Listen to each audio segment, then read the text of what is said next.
this is Weather Northeastern. Let's take a look at a viewer sent in video here from Lucas, Linden, Texas. He captured this very nice solar eclipse, one of his first solar eclipses, and he took his camcorder, plugged it in to an extension cord, and was able to capture through some nice lens filters. And this is what he was able to capture using his knowledge of cameras.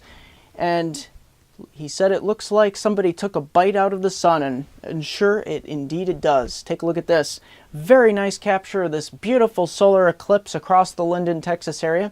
Now his video is about 1.5 minutes long, but I've basically put the best that his video had to offer here across the Linden area. So I've included some of the best here, and I'll move over here so you can see some of this great solar eclipse coverage. So thank you, Lucas, for sending this nice video in, to say the least, so I don't get too many people sending in solar eclipses. So very nice, to say the least, and those do not come along very often. So when you do have the knowledge of cameras, get out there and capture it.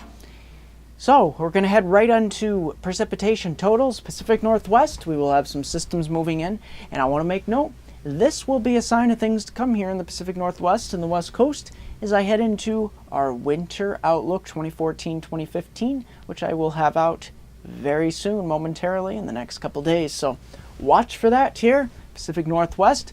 Back here across northern New England, basically the Great Lakes, southeast Canada, southern Ontario, and New Brunswick and Quebec, we could be seeing some of our first accumulating snow here. Let's take a look at those surface maps for your Thursday. Look at this. Very, very not great, but above normal temperatures. Kind of cloudy around the area. We will have some spotty showers here in southern Ontario, northern Ohio, upstate New York, the Thruway. We'll have some scattered showers. And here across the coastal plain here, that's where it'll be warmest. We'll be up towards 55 to 60. Heading on into your Friday, look at these temperatures really starting to cool down across southern Canada.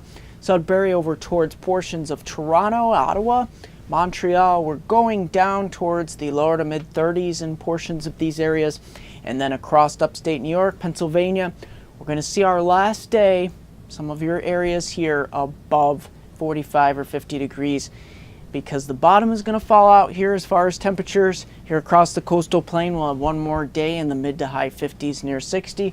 Because look at this, you can see that frontal boundary moving in just in time for Halloween night and Saturday here. This will kind of spoil things here across the Great Lakes here and usher in some much colder air. Northwest winds here for Saturday. Take a look at this. Front making it all the way down to the coast, trying to develop some kind of coastal low here, but the temperatures will be marginal enough for rainfall. So we're not looking at the blockbuster snowstorm event that some of the earlier models earlier in the week were forecast. So it looks like we'll have a mixture, scattered rain and snow showers. Higher elevations, especially above 1,500 feet, could see an inch or two of accumulation. Then you get up towards the White Mountains here, upper St. Lawrence Valley. This is where we could see 2, 3, maybe 4 inches, and then over towards New Hampshire, those areas above 2,000 feet, getting in on the 3 to maybe 5 inch range.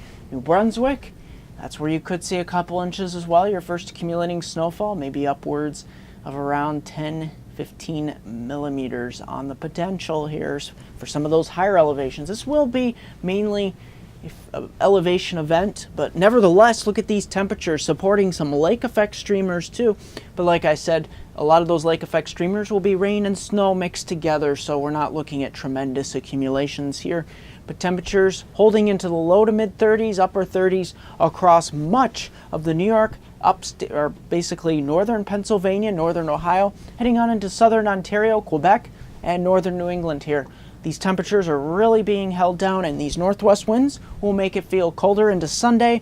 That coastal low tries to wrap up here, but we're not looking at too much moisture with this, mainly in the form of rain along the coast. But look at this. We clear things out, high pressure starts to build in, and this high pressure will start a warming trend, although it won't feel like it, because look at places like Binghamton, Albany, down to State College, Cleveland, Erie, Buffalo, Toronto. Temperatures being held down into the mid to high 30s, and even colder. Some areas towards Ottawa may not make it to 30 degrees. for your Sunday. I'm going to have a 5-day outlook for my hometown viewers from Binghamton to Scranton. Don't forget to like me on Facebook at MeteoMark, subscribe to me on YouTube at MeteoMark.com, Twitter at Weather Northeastern. Here's that 5-day outlook. Susquehanna region of upstate New York, northeast Pennsylvania. Look at this. Starting off near 50, both Thursday and Friday. But Friday, Halloween night, those temperatures start to tumble as that front moves through. Start to get a mixture of scattered rain and snow showers. No accumulation, but some of the hilltops could see a dusting on the grassy surfaces by morning. But then Saturday, look at this, blustery and cold. Probably won't get out of the 30s. Looking at maybe a 1/4 inch of snow above 1,500 feet here, but we're not looking at anything tremendous out of this system. Then we head towards Sunday, Monday, Tuesday. We start to warm things up Sunday. One last really cold day here down into the 30s, but look at this, Monday and Tuesday, we're heading up back towards the mid-50s. And this will be a sign of things to come. I'll have this details in the winter weather outlook. That's going to do it for this segment of Weather Northeastern.